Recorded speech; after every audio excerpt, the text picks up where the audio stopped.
Let's cut through the noise. Is your team actually generating revenue or just clocking time and draining cash? Because here's the hard truth most contractors avoid.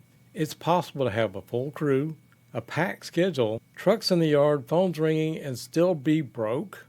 Why? Because busy doesn't mean productive.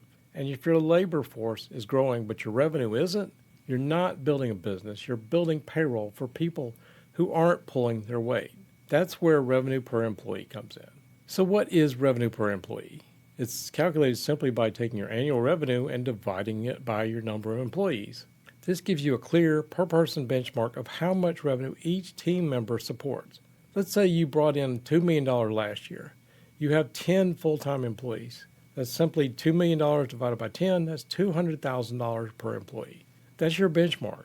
Now, if your business adds 2 more people and revenue doesn't jump, your revenue per employee just dropped. That means your efficiency is falling, even if everyone's working hard. So here's a job site analogy. Imagine every crew member walks onto the job site with a revenue backpack. Some guys are carrying $250,000 a year. Others, maybe $90,000. Some, they're dragging the pack, and you're the one hauling it for them. If the average load gets lighter while the payroll gets heavier, you got dead weight. And dead weight kills margin faster than material waste. So what is a good revenue per employee? It depends on your trade, but here's a general guide. For residential or light commercial, $150,000 to $200,000 per employee is pretty good. If you got $200,000, $250,000, that's pretty lean, efficient. I'd say that's healthy. If you're in heavy commercial or specialized trades, and the number is $250,000 to $400,000 per employee, that's pretty strong. If it's $400,000 plus, that's a pretty high output team or equipment leveraged. If you're under $120,000 per person, you're either undercharging, underperforming, or overstaffed. So let's take a real contractor example. One client had 14 employees, field crew, PMs, a bookkeeper, and a sales guy.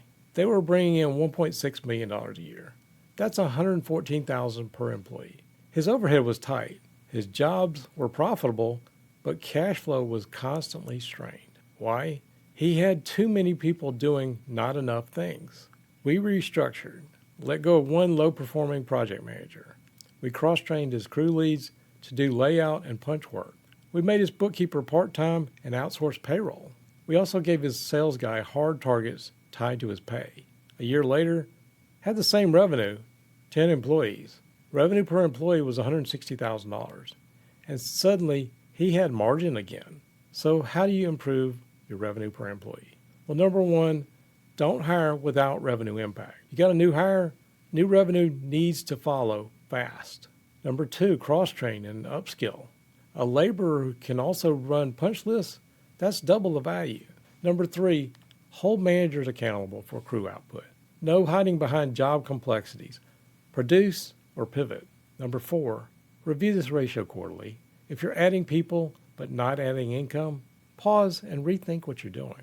And number five, tie your pay and bonus structures to job efficiency. Reward productivity, not presence. So here's the final word. Revenue per employee shows if your business is building capacity or just collecting bodies. If your crew isn't producing enough to justify their cost, you're not scaling. You're sinking in payroll.